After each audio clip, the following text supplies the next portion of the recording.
KH ಮುನಿಯಪ್ಪನವರಿಗೆ ಉಪಮುಖ್ಯಮಂತ್ರಿ ಕೂಡ ಮುಖ್ಯನಾ? ಪರಿಶಿಷ್ಟ ಜಾತಿ ಒಳಗಡೆ ಈ ಸಮುದಾಯಕ್ಕೆ ನಾವೆಲ್ಲ ಓಟಕ್ಕೆ ಬರ್ತಿದೀವಿ, ನಮ್ಮ ಓಟು ಅಷ್ಟೇ ಅಧಿಕಾರ ಕೇಳಿದಾಗ ಎಲ್ಲರೂ ಕೂಡ ಹಿಂದೆ ಸೇರಿದ್ದಾರೆ. ಈ ಸಾರಿ KH ಮುನಿಯಪ್ಪರಿಗೆ ಉಪಮುಖ್ಯಮಂತ್ರಿ ಮಾಡಬೇಕು. ಮತ್ತೆ ಈ ಕರ್ನಾಟಕ ರಾಜ್ಯದಲ್ಲಿ 7 ಸ್ಥಾನಗಳು ಇವತ್ತು ಬಿಜೆಪಿಯಲ್ಲಿ 4 ಸ್ಥಾನಗಳು, ಕಾಂಗ್ರೆಸ್ ಪಕ್ಷದಲ್ಲಿ 4 ಸ್ಥಾನಗಳು, JDS ಅಲ್ಲಿ 1 ಸ್ಥಾನ ಇವತ್ತು ತೆರವಾಗ್ತಾ ಇದೆ. MLC ವಿಧಾನ ಪರಿಷತ್ 1 ಸ್ಥಾನಗಳು.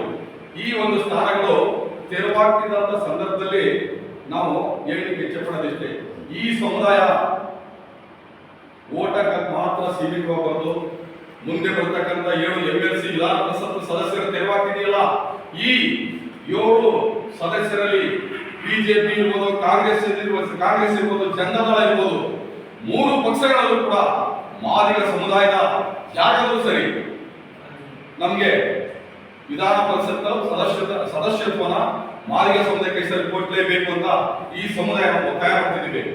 ಸಾಮಾಜಿಕ ನ್ಯಾಯ ಎಲ್ಲರ ಚ್ಯುತಿ ಬಂದ್ರೆ ಯಾವ ಪಕ್ಷ ನಮ್ಗೆ ಅನ್ಯಾಯ ಮಾಡುತ್ತೆ, ಯಾವ ಪಕ್ಷ ನಮ್ಮ ಬೇಡಿಕೆ ಈಡೇರಿಸಲ್ಲ, ಆ ಒಂದು ಪಕ್ಷನಿಗೆ ಮುಂದೊಂದಿನ ನಾವು ಪಾಠ ಕಲಿಸಂತ ಸಂದರ್ಭ, ನಾವೆಲ್ಲ ಒಬ್ಬರ ತೀರ್ಮಾನ ತಗೊಂಡು ನಾವು ಮುಂದೊಂದಿನ ಬುದ್ಧಿ ಕಲಿಸಂತ ಪರಿಸ್ಥಿತಿ.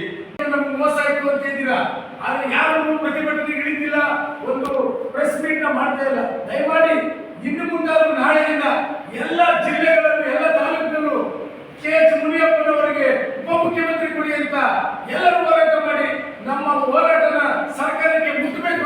ಆದಾಗ ನಾವು ಒಂದು ಅವರಿಗೆ ಈ ಮೆಸೇಜ್ ಅನ್ನ ತಲುಪಿಸೋಣ. ಹಾಗೆ ನಮ್ಮ MLC ಬಿಜೆಪಿಗೆ ಆಗಲಿ, ದಯಮಾಡಿ ಕಾಂಗ್ರೆಸ್ನವರೇ ಆಗಲಿ, 2 ಪೋಸ್ಟ್ ಇದೆ, ದಯಮಾಡಿ ನಮ್ಮ ಮಾದಿಗ ಜನರಿಗೆ MLC ಕೊಡಬೇಕು ಅಂತ ನಾವು ಈ ಮೂಲಕ ಒತ್ತಾಯ